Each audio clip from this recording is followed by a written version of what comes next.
Remember that knot in your stomach when someone asked, "How's your husband?" It was a small twist, wasn't it? A quick clench you tried to hide. Now that knot is bigger, heavier. It's for them. You worry about the look in your child's eyes when another kid asks, "Where's your dad?" You feel that shame for them, don't you? Like you failed not just yourself, but their whole world. You carry it, quiet, in grocery store aisles, at school pickup, during birthday parties. Every time someone looks a little too long or asks a question that feels like a judgment, I carried that same weight. I've sat at that same kitchen table, watching my children eat, wondering if I'd ruined everything, if I'd given them an invisible label that would stick. I'm not here to tell you what a therapist would say. We're past the theories. I'm here because I lived through it. The sticky notes on the fridge, mapping out who was where. The whispered questions from little voices after a long weekend. The school meetings where you felt like you had to explain yourself. I saw the quiet moments, the questions in their eyes. I figured out what actually helps when you're trying to put their world back together, piece by piece. What helps them breathe easier, and you along with them. It's not about erasing what happened. It's about building something solid, something real from here. You think you broke them. You look at your children and the guilt just swallows you. You believe their world shattered. I felt that same ache. Did I ruin everything for them? That question stays with you. But their world didn't end. It just shifted. Children are tougher than we imagine. They adapt. They watch us. They learn. What they need isn't a perfect past. They need a steady present. Give them truth, simply. Tell them what they need to know. No blaming, no complicated adult details. Just facts they can understand. Then give them routine, predictable mornings, familiar stories. A safe space that feels like home, even if it's a new one. My own kids saw me at my lowest. They saw the tears, but they also saw me get up. They saw me make dinner, pack lunches, show up for school plays. They learned that even when things are hard, you keep moving. You keep showing up. Your children are watching you now. They are learning how to face hard things, how to rebuild. They are learning strength from you, even when you feel weakest. Their capacity to adjust is bigger than you think.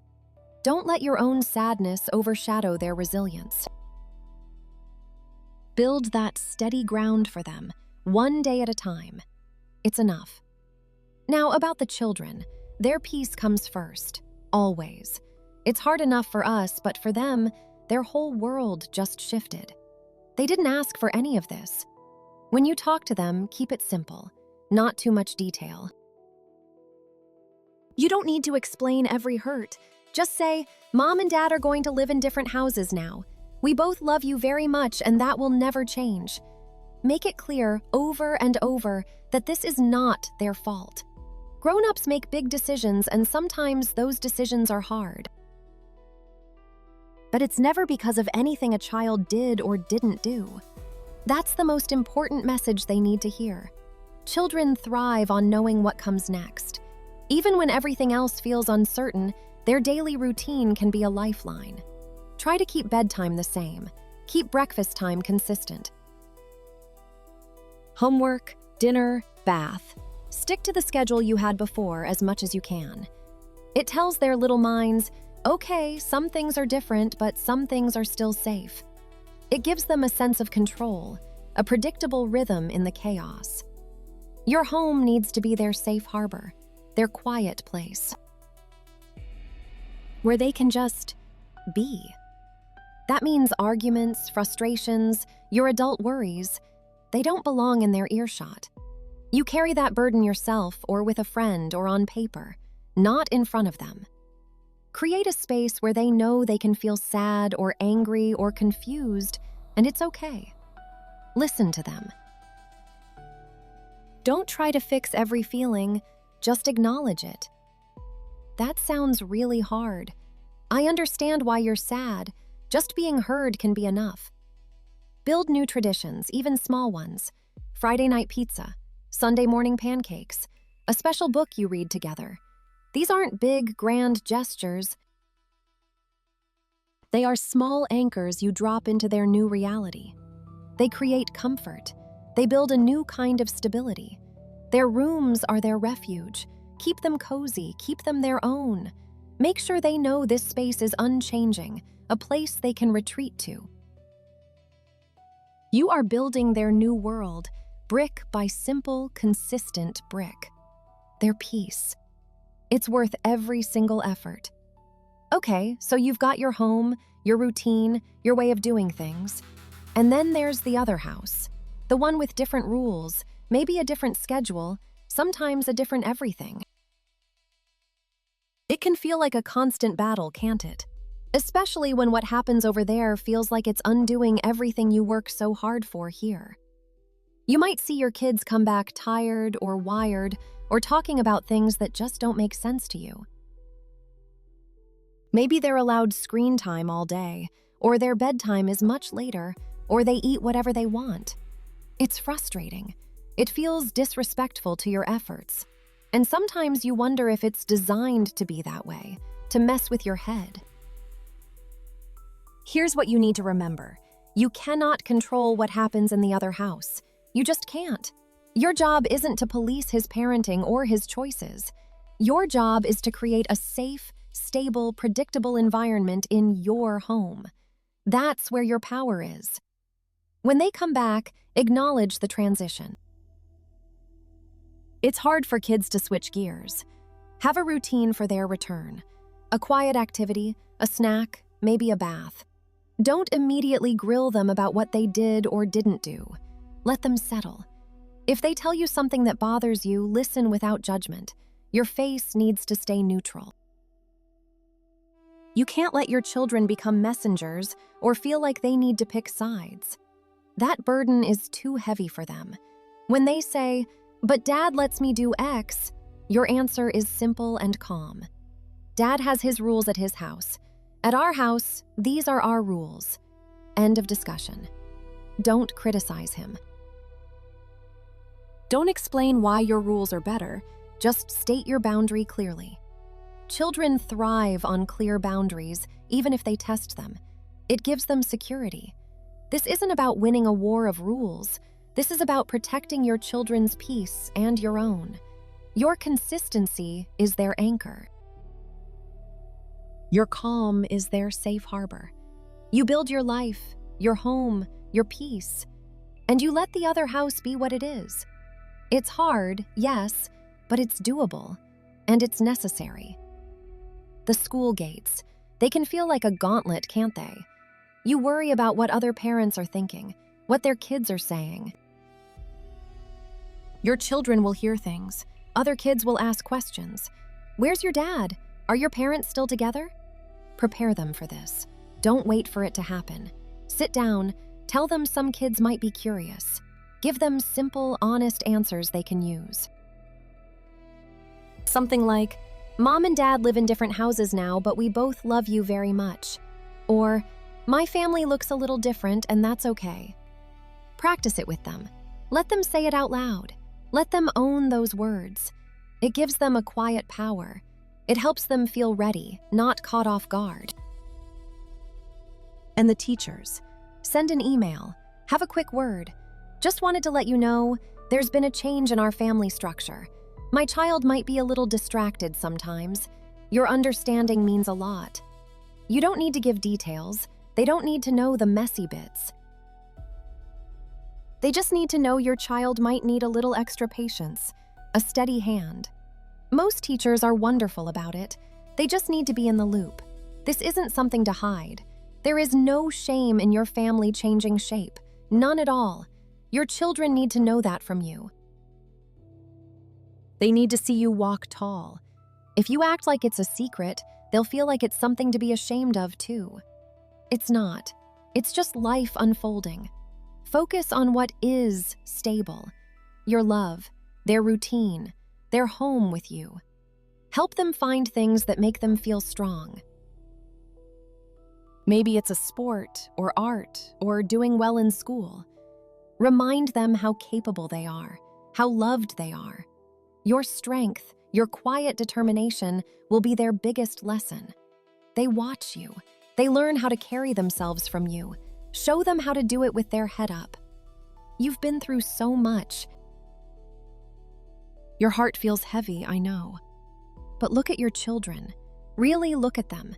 They watch you more than you realize. They feel everything you feel. When you're upset, when you're carrying that burden, they sense it. They get scared. It's not just your worry, it becomes a worry in their world. When you carry shame about what happened, they pick up on that too. They don't see your past. They just feel that something isn't right. They don't need you to be perfect, not anymore. They need you to be steady. A calm parent is their true anchor. Right now, that anchor is you. You are their stability.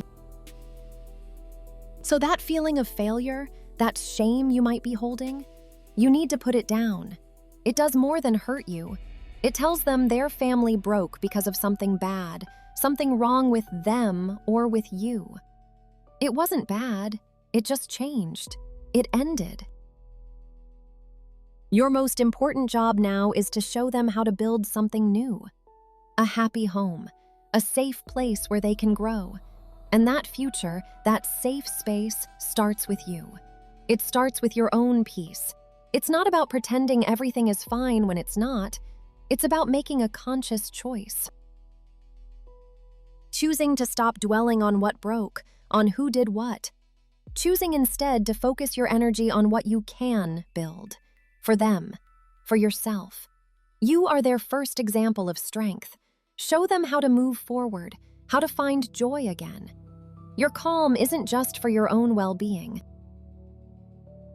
It's the solid ground they stand on every single day. Take a deep breath. Find that quiet place inside you. Start there. For them. Things are different now. Your old routines, the way things used to be, they're gone. It's okay to feel that change, but this isn't a void you're filling. You're actively building something new entirely, something powerful just for you and your children. Think about what you can create together. Maybe it's a Sunday morning waffle feast every single week, or a specific board game you only play on Friday nights, a secret family word.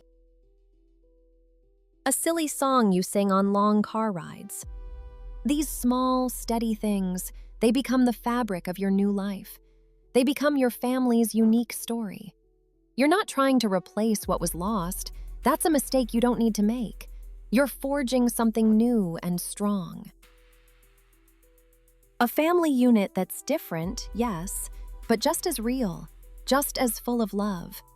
Perhaps even more so because you are all in this together, leaning on each other in a way that builds unbreakable bonds. Your children are watching you. They need to see you building, not just coping. They need to see that joy is still possible, that their family is still whole, just configured differently. This isn't about grand gestures.